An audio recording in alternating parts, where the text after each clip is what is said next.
कहाँ बैठकर कथा सुन रहे हो? कुबेरेश्वर बाबा की गोद में, अपने पिता की गोद के अंदर बैठकर आप कथा कर भगवान शंकर की कथा को सुन रहे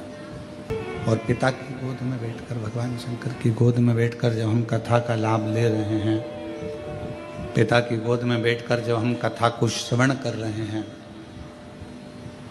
बच्चा सबसे ज्यादा सेफ, बच्चा सबसे ज्यादा अपने आप को सेफ, सुरक्षित कहाँ महसूस करता? अपनी माँ की गोद में और अपने पिता की गोद में। बाकी का कोई भी बच्चा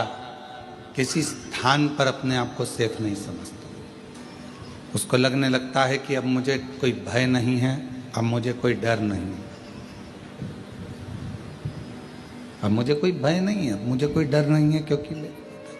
मेरे पिता की गोद में मैं बैठा हूँ, मेरी माँ की गोद में मैं बैठा हूँ।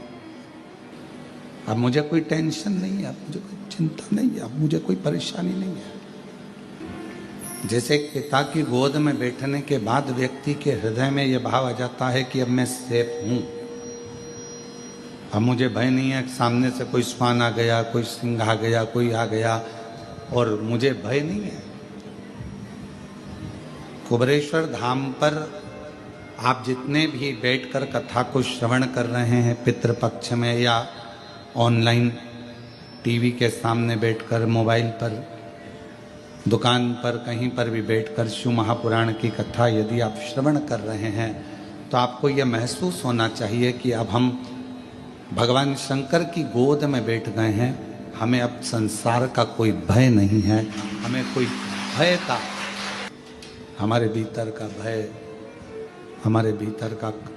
जो दुख है, तकलीफ है, समाप्त हो, वो सब भय समाप्त हो। उसी तरह भगवान शिव की कथा में, भगवान शंकर के चरणों में, भगवान शंकर की कथा में,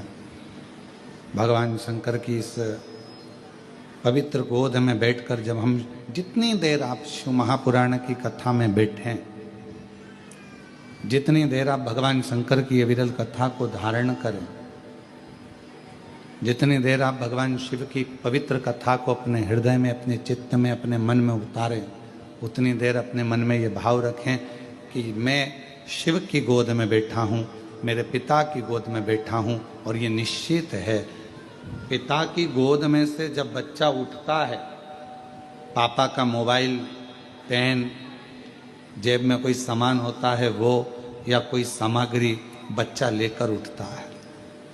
और आप जितनी देर शिव महापुराण की कथा में अपने पूर्वजों के उद्धार के लिए, पितरों के मोक्ष के लिए, श्राद्ध पक्ष में, पितृ पक्ष में ये पवित्र कथा को सुन रहे हैं, तो ये मान कर चलना कि आप भी खाली नहीं उठोगे, पिता से कुछ ना कुछ लेकर जरूर उठोगे, प्राप्त कर।